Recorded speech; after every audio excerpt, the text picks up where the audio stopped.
Shalom, puji nama Tuhan. Kita bersama-sama pagi ini kembali merenungkan firman Tuhan dengan judul Memberi Maksimal untuk Tuhan. Terambil dari kitab Markus 12 ayat 43 sampai 44. Demikian bunyi firman Tuhan. Maka dipanggilnya murid-muridnya dan berkata kepada mereka, Aku berkata kepadamu, sesungguhnya janda miskin ini memberi lebih banyak daripada semua orang yang memasukkan uang ke dalam peti persembahan.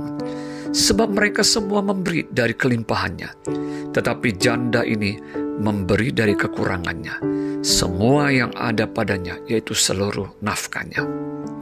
Saudara, dalam Markus 12 ayat 41-44 mencatat bagaimana Tuhan Yesus memuji apa yang telah diperbuat oleh seorang janda miskin dalam memberi persembahan di peti persembahan yang ada di bait Allah. Tuhan Yesus tidak melihat nominal yang janda itu berikan, tetapi janda itu telah memberikan secara maksimal yang ia miliki. Bahkan 2 peser uang itu adalah seluruh nafkahnya untuk hari itu.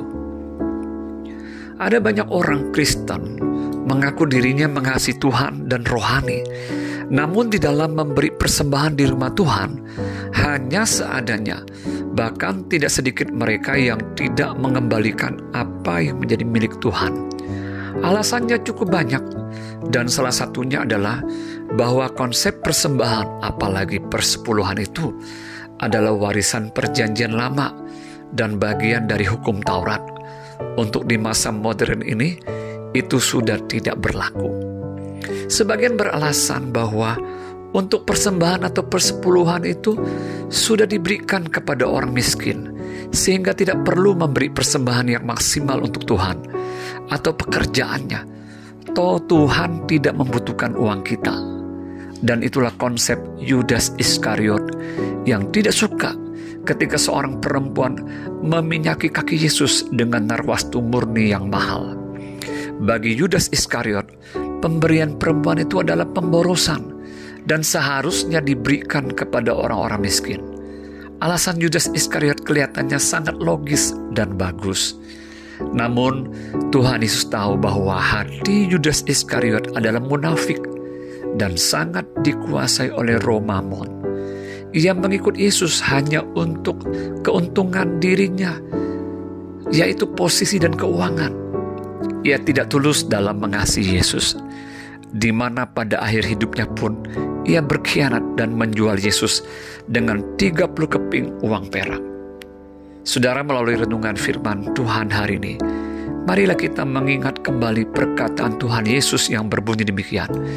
Berilah dan kamu akan diberi, suatu takaran yang baik, yang dipadatkan, yang digoncang, dan yang tumpah keluar akan dicurahkan ke dalam ribaanmu. Sebab ukuran yang kamu pakai untuk mengukur akan diukurkan kepadamu. Lukas 6:38. Berilah kepada Kaisar apa yang wajib kamu berikan kepada Kaisar, dan kepada Allah apa yang wajib kamu berikan kepada Allah. Matius 22 ayat 21. Dan tentu saja di dalam hidup ini ada hal-hal yang harus kita lakukan untuk memberi. Misalnya sebagai warga negara yang baik, kita wajib membayar pajak sesuai dengan ketentuan. Sebagai seorang anak, kita juga patut memberi untuk orang tua yang telah membesarkan kita. Kepada orang-orang yang membutuhkan, kita pun sedapat mungkin belajar untuk memberi bagi mereka.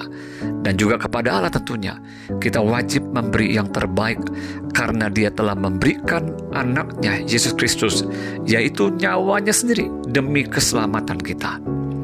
Yang terakhir kita baca dalam 2 Korintus 9 ayat 6-7 yang berbunyi demikian. Camkanlah ini, orang yang menabur sedikit akan menuai sedikit juga, dan orang yang menabur banyak akan menuai banyak juga.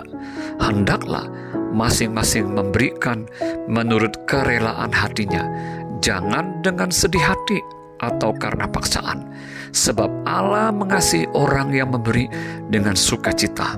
Selamat pagi, praktekkan untuk memberi bagi Tuhan dari apa yang kamu mampu berikan kepadanya. Itulah persembahan maksimal bagi Tuhan. Bahkan seluruh hidup kita persembahkan kepadanya. Itulah yang berkenan kepadanya. Tuhan Yesus memberkati. Shalom.